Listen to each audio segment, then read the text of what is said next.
চেপে ধরলো। মুহূর্তের মধ্যে সেই দিমাগ যার ভিতরে ছিল সে চেঞ্জ হয়ে গেল।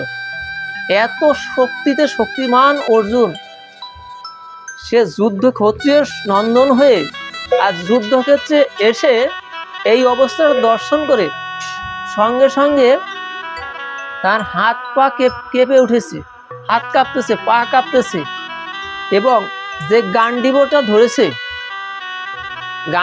ধরেছে সাথে তার হাত থেকে তার এই হাতে ধরে রাখবে এই শক্তিটুকু তার নাই, যুদ্ধ করা থাক দূরের কথা। এখন হাত হতে ওগুলি পড়ে যাচ্ছে। অর্জুন ভগবানের কাছে কাতর কণ্ঠে সে জানালো, হে কৃষ্ণ ভগবান, বেপথুশ্চ শরীরে মে রোম অর্ষিত জায়তে গান্ডীবং সংসত হস্তাত ত্বক চৈব পরিদহতে।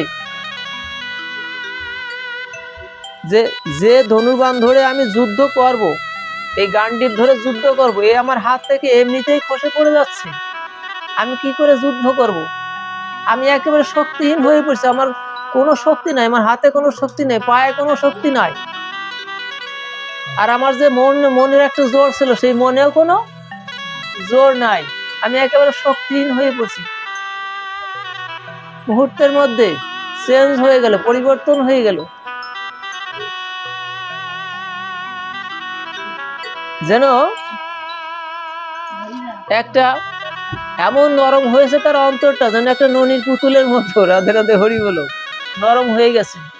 সেই ঝাঁঝালা সুরে কোনো কথা নাই, নরম সুরে এখন সবকিছু হচ্ছে। অত্যন্ত বিনীত ভাবে বললো যে আমি যে যুদ্ধটা করতে চাচ্ছিলাম, এই যুদ্ধ করা যাবে না, এই যুদ্ধ করা ন শ্রেণু অনুপস্বামী হত্যা স্বজন আহবে ন কাঙ্ক্ষে বিজয়ং কৃষ্ণ ন রাজ্য সুখ নিচ। আমি যে সুখের জন্য রাজ্য লাভ করে সুখী হব, এইটা চেয়েছিলাম। আমি রাজ্য লাভ করে সুখী হব, আমার এই কামনা বাসনা এখন আর নেই। তার কারণ আপনজনদের হত্যা করে যাদের নিয়ে আমি সুখ সমৃদ্ধি ভোগ করব, সুখ ঐশ্বর্য ভোগ করব, যাদের নিয়ে করব, তারাই যদি না থাকে তাহলে আমার কিসের সুখ? আমিও কোনো কিছু চাচ্ছি না। আমি প্রয়োজন বোধে এই হস্তিনার নগরে নগরে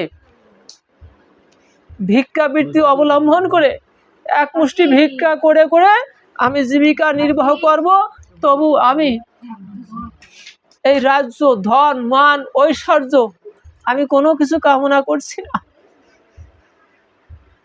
এই জগৎ সংসারে ভগবানের কৃপা যখন কারো প্রতি হয়, ভগবত কৃপা হলে জগৎ সংসারের সুখ সে আর কোনো কিছু কামনা করে না। সমস্ত কামনা বাসনা পরিত্যাগ করে, সমস্ত কামনা বাসনা পরিত্যাগ করে একমাত্র ভগবানের চরণ সান্নিধ্য ছাড়া আর কোনো কিছু কামনা সে করে না।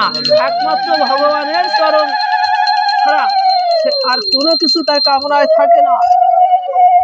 যে অর্জুন রাজ্য প্রেয়সী, ঐশ্বর্য প্রেয়সী, সমস্ত কিছু পরিহার করে ধন সম্পদ কোনো কিছু চাচ্ছে না, চাচ্ছে একমাত্র শুধু ভগবানের কৃপা চাচ্ছে। ভগবান, তুমি আমাকে কৃপা করো, আমি যা এত সময় চেয়েছি ওই যে চাও, আমি ভুল চেয়েছি, আমি ভুল চেয়েছি। জীবের প্রকৃত চাওয়া এবং পাওয়া ওটি নয়।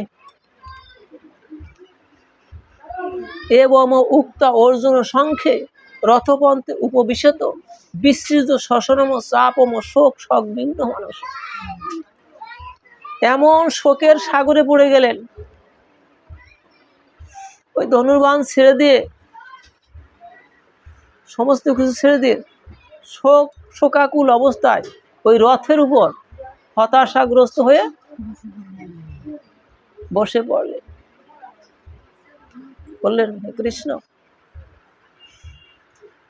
আমি আর কিছুই জানি না, আমি কিছু বুঝি না, আমি কি করব? আমার তুমি একটা পথ দেখাও। এই যে ভগবানের প্রতি অর্জুনের যে শরণাগতি, এখন শরণাগত ভক্তকে তো রক্ষা করতে হয়, শরণাগতি চলে আসলো।